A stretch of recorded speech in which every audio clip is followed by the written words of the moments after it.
Venezuela hoy. Últimas noticias. El Papa Francisco pidió este domingo que se permita facilitar la ayuda internacional a la población que sufre la grave coyuntura política, socioeconómica y sanitaria en Venezuela, en su mensaje de Pascua de este domingo de resurrección. Desde el interior de una vacía basílica de San Pedro y no asomado al balcón de la loggia central como es habitual, Francisco dedicó gran parte de su mensaje de Pascua a la epidemia del coronavirus, pero como en ocasiones anteriores también pidió por la paz en el mundo y repasó los conflictos y crisis internacionales. Este no es tiempo del olvido. Que la crisis que estamos afrontando no nos haga dejar de lado a tantas otras situaciones de emergencia que llevan consigo el sufrimiento de muchas personas, señaló.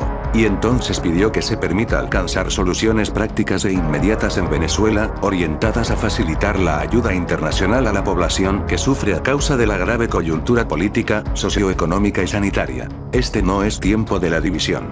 Que Cristo, nuestra paz, ilumine a quienes tienen responsabilidades en los conflictos, para que tengan la valentía de adherir al llamamiento por un alto el fuego global e inmediato en todos los rincones del mundo, aseveró el Papa. Venezuela, mucha atención hoy. La diputada Adriana Pichardo denunció la situación que enfrentan los presos comunes y políticos en medio de la pandemia, por falta de protocolos sanitarios en las cárceles del país caribeño.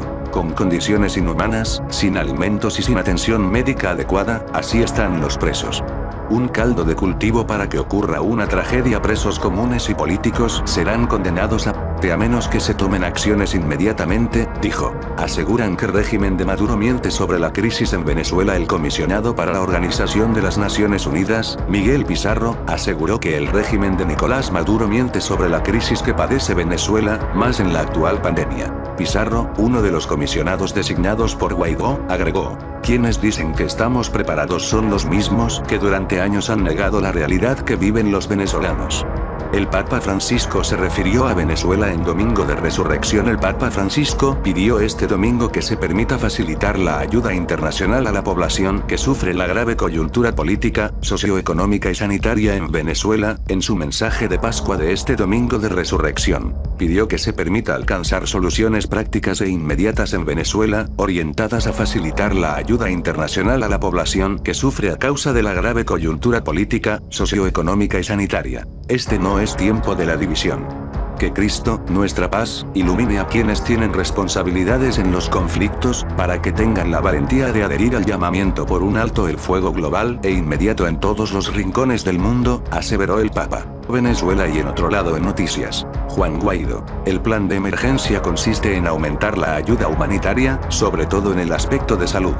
Asistencia a nuestros médicos, doctores, y todo el equipamiento médico, para atender la pandemia. Esto implica también apoyo a los hospitales. Necesitamos también el apoyo para comenzar a darle unas transferencias económicas a los venezolanos, mientras superamos la pandemia y reactivamos nuestro aparato económico. Para poder lograr eso necesitamos el financiamiento internacional, y particularmente de organizaciones multilaterales como el Banco Interamericano, como el Fondo Monetario, y la única forma de que eso llegue es que exista una transición hacia la democracia. Ese plan de emergencia por supuesto atiende también a los servicios públicos, principalmente de electricidad y agua. Inmediatamente que nosotros presentamos este plan, y la conformación de ese gobierno de emergencia nacional, Estados Unidos presenta su propuesta, que va en la misma dirección. Reconoce la necesidad de una transición democrática en Venezuela para poder atender la emergencia. Yo destaco del proyecto de Estados Unidos que establece por primera vez el mecanismo claro para el levantamiento de las sanciones. Estados Unidos pone claramente cómo levantarlas, pone la pelota, por decirlo de alguna manera, del lado de Nicolás Maduro. Además, porque es falso que las sanciones impiden la ayuda humanitaria. El día de ayer llegaron 90 toneladas de apoyo médico y humanitario a Venezuela, apoyado por Estados Unidos, terceros países, y organizaciones internacionales. Las sanciones tienen un mecanismo de excepción porque nosotros cuidamos para que así fuera, para que pudiera llegar la ayuda humanitaria sin tener ningún tipo de problema. Yo he preguntado aquí en Estados Unidos si Nicolás Maduro ha utilizado el estado de excepción para comprar medicinas en los últimos 2 años. No ha hecho ninguna solicitud. Hace menos de 3 semanas pagó aquí en Estados Unidos $16 millones a una firma de lobistas para que lo apoyaran. Entonces tienes para pagarle a lobistas, pero no para solicitar medicinas. Ahí es donde vemos que Nicolás Maduro quiere aprovechar esta situación para decir que el culpable es Estados Unidos, cuando el culpable es él. Las sanciones son consecuencia de acciones que ha tomado Maduro, y si Maduro las quiere levantar, ahí está la propuesta.